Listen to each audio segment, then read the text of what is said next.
Here's the mindful man reading another chapter called Sunshine from his book, which is on Amazon KDP.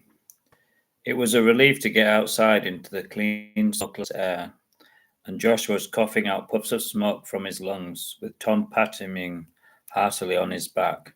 Sorry, son, he said, but it goes with the territory. He won't visit us, we have to visit him. Ron was a bit of a recluse, and he loved to stay in and listen to the radio or go through his vast array of books. Everyone's different, said Tom. There's no point trying to change him.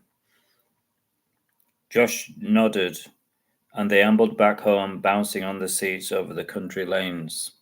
The sunshine made everything tiring, and when they got back, Tom filled 2 large glasses with sparkling lemonade. It didn't take them long to drink it down, as they were both famished. Now then, son, said Tom as he wiped his mouth energetically, what's your plan for the day? The truth was Josh didn't know, but he knew he'd think of something. I'm off to the garage, Tom said. See you at tea time. Josh set off, not having a clue where to go. The only thing about where they lived was that he was surrounded by fields. He loved nature and he didn't have much time for the town or shops. He didn't want to buy things. He wanted to do things. Luckily, he remembered he still had most of the thick, dark chocolate in his pocket, and he broke off a piece and he placed it in the corner of his mouth. He knew it wouldn't take time to melt, and he savored the flavor. He could see a small village in the distance beyond the green fields, and he decided to walk there. It was so far in the distance that he wasn't sure of the distance in miles. Oops, I've said distance twice. It was like an optical illusion. It was a beautiful day, and the butterflies were hovering around him as he slowly plodded on. After about half an hour, he came to a fence, but there was no footpath beyond it, and so he decided to climb over and stay close to the bushes to guide him on his way. He could see the village twinkling in the distance, and he looked back, and he could make out that he'd walked about a mile. He'd never gone beyond 4 miles, but this could be the day, he thought.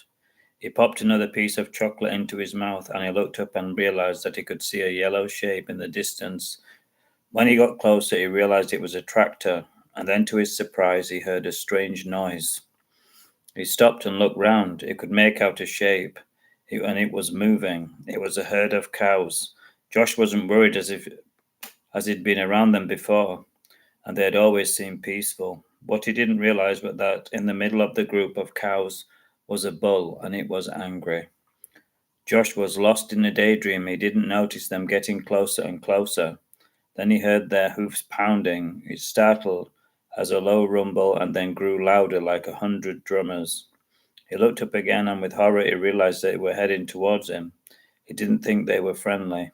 The fence was too high to climb over, and it led endlessly into the distance. He was trapped.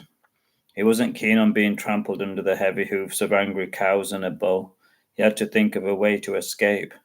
There was only one option, and he took it. He headed for the yellow tractor. He could see the door swinging open, and he knew he'd be safe there.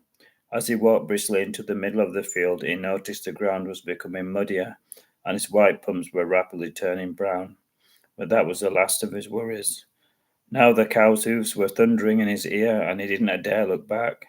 He was afraid he'd slip on the muddy ground, and he trampled and flattened under the angry hooves of the cows. He grabbed the swinging door of the tractor and pulled himself up. He could hear the cows snorting and felt their breath descending on him. He shut the door and wiped the windows to see a mad mass of angry cows snorting inches from his face, from the glass, and dust and mud in the air with every stamp. I'll have to read more later.